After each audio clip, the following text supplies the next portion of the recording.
ఏపీలో బీజేపీకి కేటాయించిన రాజ్యసభ స్థానం నుంచి పెద్ద సభలో అడుగుపెట్టే అదృష్టవంతుడు ఎవరన్న చర్చ జరుగుతోంది.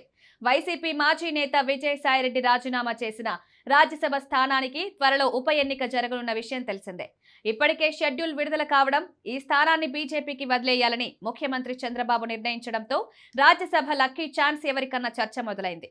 ఏపీ బీజేపీ నుంచి పెద్దల సభలో అడుగుపెట్టే ఆలోచనలో ఉన్న నేతలు ఒకరిద్దరు ఉండగా ఎక్కువ మంది ఇతర రాష్ట్రాల నేతల పేర్లే వినిపిస్తుండటంతో కమలనాథుల నిర్ణయం ఎలా ఉంటుందనే ఆసక్తి పెంచుతోంది. రాష్ట్రంలో టీడీపీ, జనసేనతో కూటమి కట్టడంతో బీజేపీ నేతలు పదవులు పండగ చేసుకుంటున్నారు. గత అసెంబ్లీ ఎన్నికల్లో 8 మంది ఎమ్మెల్యేలయ్యే అవకాశం దక్కించుకోగా 3 ఎంపీలుగా గెలిచారు. ఇక తెలంగాణకు చెందిన బీసీ నేత కృష్ణయ్యకు బీజేపీ కోటాలో రాజ్యసభ సీటు దక్కింది. అయితే ఇప్పుడు విజయసాయిరెడ్డి రాజీనామా చేసిన స్థానం కూడా బీజేపీకి కేటాయించడంతో ఆ పదవి ఎవరిని ఎంపిక చేస్తారనేది సస్పెన్స్ గా మారింది.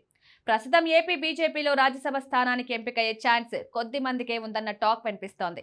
ప్రధానంగా మాజీ ఎమ్మెల్సీ మాధవ్తో పాటు మాజీ రాజ్యసభ సభ్యులు జీవీఎల్ నరసింహారావు, పార్టీ ప్రధాన కార్యదర్శి విష్ణువర్ధన్ రెడ్డి, అధికార ప్రతినిధి పాతూరి నాగభూషణం వంటి కొద్ది మంది మాత్రమే ఎమ్మెల్యే, ఎంపీ స్థాయి నేతలుగా ఉన్నారు. రాష్ట్ర వ్యాప్తంగా క్యాడర్ ఉన్న వారిలో సీనియర్లుగా ఎంపీ, ఎమ్మెల్యే స్థాయి పదవులను చేపట్టే అనుభవం ఉన్నవారు పెద్దగా కనిపించడం లేదని టాక్ వినిపిస్తోంది.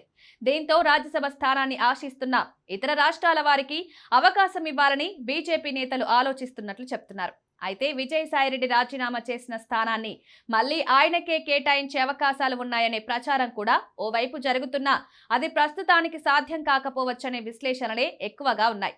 ఇదే సమయంలో త్వరలో కేంద్ర మంత్రివర్గం విస్తరణ ఉండే అవకాశం ఉన్నందున కేంద్ర మంత్రివర్గంలో చేరే ఇతర రాష్ట్రాల నాయకులకు ఏపీ నుంచి ఛాన్స్ ఇచ్చే అవకాశాలున్నాయని చెప్తున్నారు. 2014 నుండి 19లో టీడీపీ, బీజేపీ మధ్య పొత్తున్నప్పుడు కేంద్ర మంత్రి సురేష్ ప్రభుకు ఏపీ నుంచి అవకాశం కల్పించారు. ఇప్పుడు కూడా ఓ కీలక నేతకు అవకాశం ఇచ్చే పరిస్థితి ఉందంటున్నారు. ప్రధానంగా తమిళనాడు బీజేపీ మాజీ అధ్యక్షుడు, ఐపీఎస్ ఉద్యోగాన్ని వదులుకున్న అన్నామలైని కేంద్ర మంత్రిగా తీసుకునే అవకాశాలు ఉన్నాయనే ప్రచారం జరుగుతోంది. ఈ నేపథ్యంలో ఏపీ నుంచి అన్నామలై పేరు రాజ్యసభకు పరిశీలించవచ్చని అంటున్నారు.